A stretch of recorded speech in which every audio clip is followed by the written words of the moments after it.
Hoy viajaremos a la Edad Media. En concreto, escucharemos cómo era la vida de un monje, dentro de un monasterio medieval. Es tétrico pero muy interesante. Oigamos. Enteramente dedicados a la oración, los monjes de la Edad Media dividían cada jornada entre los cantos en el coro, el trabajo y las discusiones en el capítulo. Los primeros grupos de cristianos que decidieron llevar una vida en común al margen del mundo nacieron en el oriente del Imperio Romano, en el siglo IV. Esta forma de vivir el cristianismo no tardó en difundirse por Europa occidental, donde surgió el personaje considerado el padre del monasticismo europeo, Benito de Nursia, 480 a 547.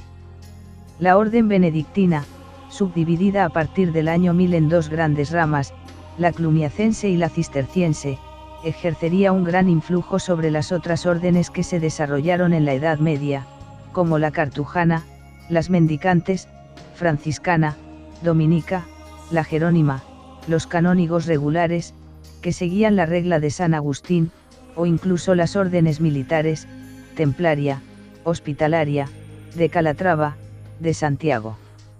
Los monjes medievales hicieron de los monasterios no solo un centro de religiosidad y de intercesión con el más allá, sino un mundo autónomo que representaba el propio universo. Desde las construcciones impulsadas por la orden benedictina de Cluny en el siglo X, los monasterios tendieron a ser autosuficientes y funcionaron como pequeñas ciudades. Su centro de gravedad era la iglesia monástica, donde se administraba la palabra y se desplegaba un programa iconográfico que había de extasiar y educar a quienes tuvieran acceso a él. Pequeños mundos.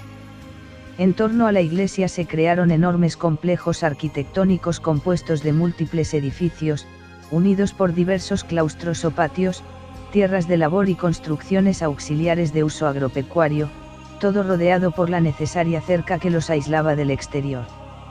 Esas grandes dimensiones se justificaban por la necesidad de acoger a importantes concentraciones de personas, a veces hasta 300, que además de los monjes o monjas propiamente dichos incluían a conversas o conversos, como se llamaba al personal religioso que no había hecho todos los votos necesarios, y un amplio conjunto de sirvientes, que iba desde administradores hasta lavanderas, mozos de cuadra, agricultores o artesanos de todo tipo.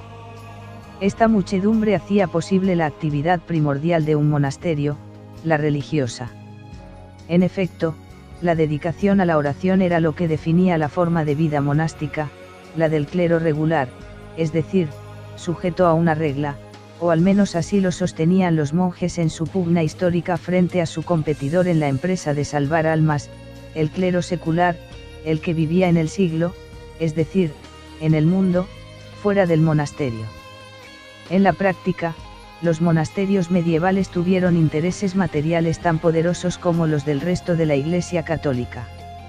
Recibían rentas, diezmos y derechos sobre explotaciones agrarias e industriales, y a menudo ejercían poderes jurisdiccionales sobre las poblaciones de su entorno, hasta ser incluso jueces, de horca y cuchillo, esto es, con autoridad para imponer la pena capital.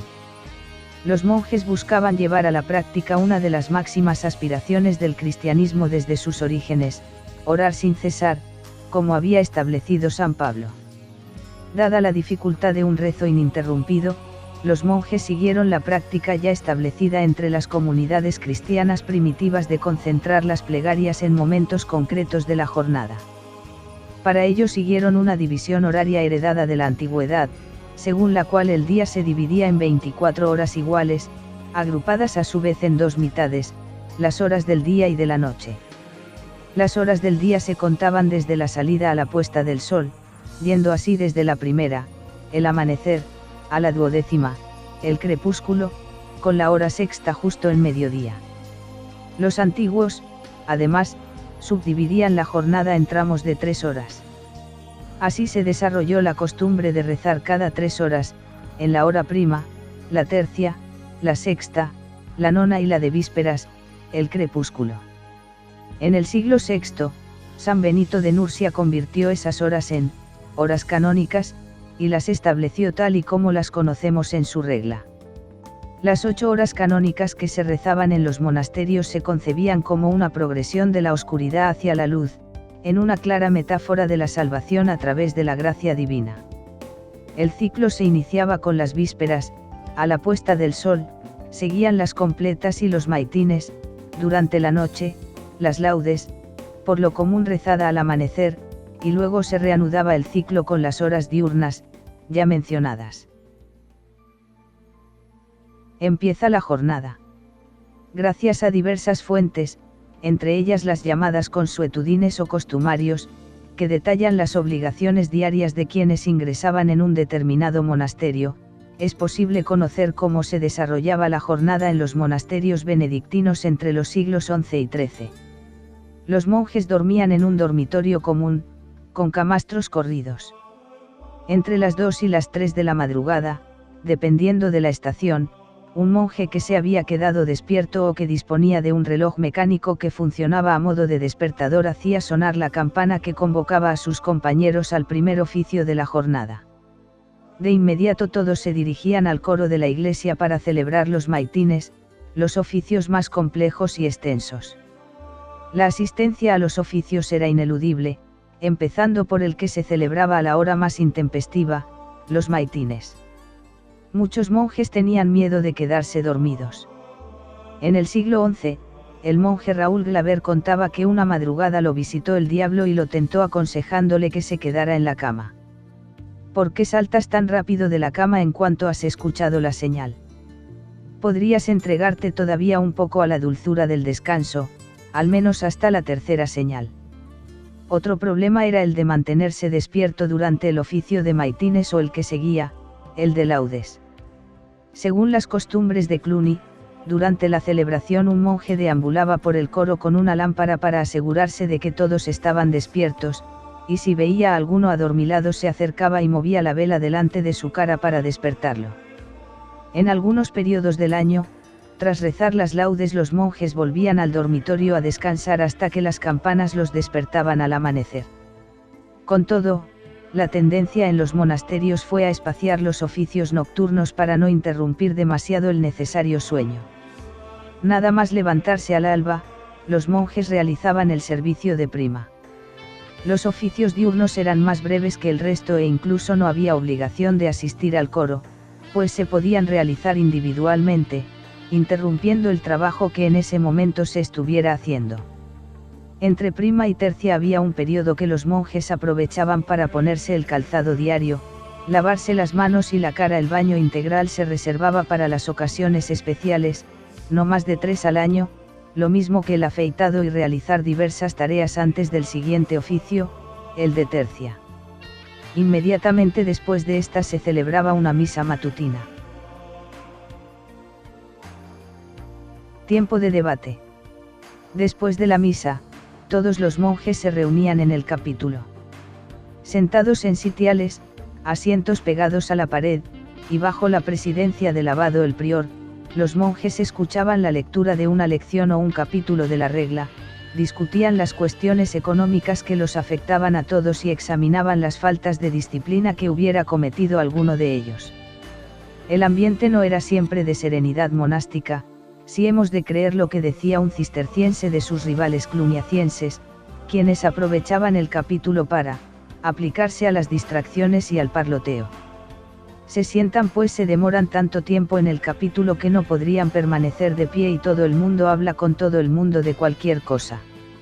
Las habladurías vuelan en un sentido y luego en otro y como todos hablan con su vecino se produce una formidable algarabía como entre los habituales de una taberna o en medio de un tugurio lleno de borrachos.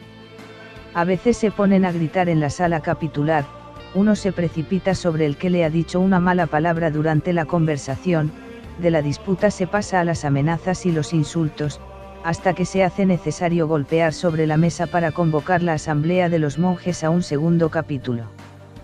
Tras el capítulo, y hasta la hora sexta, mediodía, los monjes se dedicaban al trabajo en aplicación del célebre lema benedictino, ora et labora, reza y trabaja. La tendencia fue que los trabajos manuales más duros o rutinarios los ejecutaran sirvientes laicos, mientras que los monjes desempeñaban los servicios comunitarios según los oficios que les correspondían en el monasterio, generalmente rotatorios. Por ejemplo, había claveros encargados de vigilar las puertas del monasterio, cantores que enseñaban música y dirigían el canto en los oficios, cillereros o administradores de la despensa, enfermeros, refitoleros que organizaban el refectorio o comedor, obreros o fabriqueros que estaban al tanto de las obras, etc. Otros realizaban tareas intelectuales, como la escritura o copia de libros en el scriptorium. El yantar de los monjes. Tras el oficio de sexta, a mediodía, se celebraba la segunda misa del día. A continuación, los monjes se reunían en el refectorio para tomar la comida principal de la jornada, el yantar, pues además del alimento espiritual, era necesario el físico. La comunidad religiosa realizaba 2 comidas diarias. Así, el capítulo XLI de la regla de San Benito establece que durante la Pascua los monjes comerán a mediodía, hora sexta, y cenarán al anochecer, hora de vísperas. En cambio, desde Pentecostés hasta el final del verano, los miércoles y viernes no se probará bocado hasta la tarde, hora nona, y el resto de los días se comerá al mediodía. Desde mediados de septiembre hasta el principio de la Cuaresma comerán por la tarde, y durante la Cuaresma se ayunará, rompiendo la privación en la cena, que tendrá lugar al anochecer.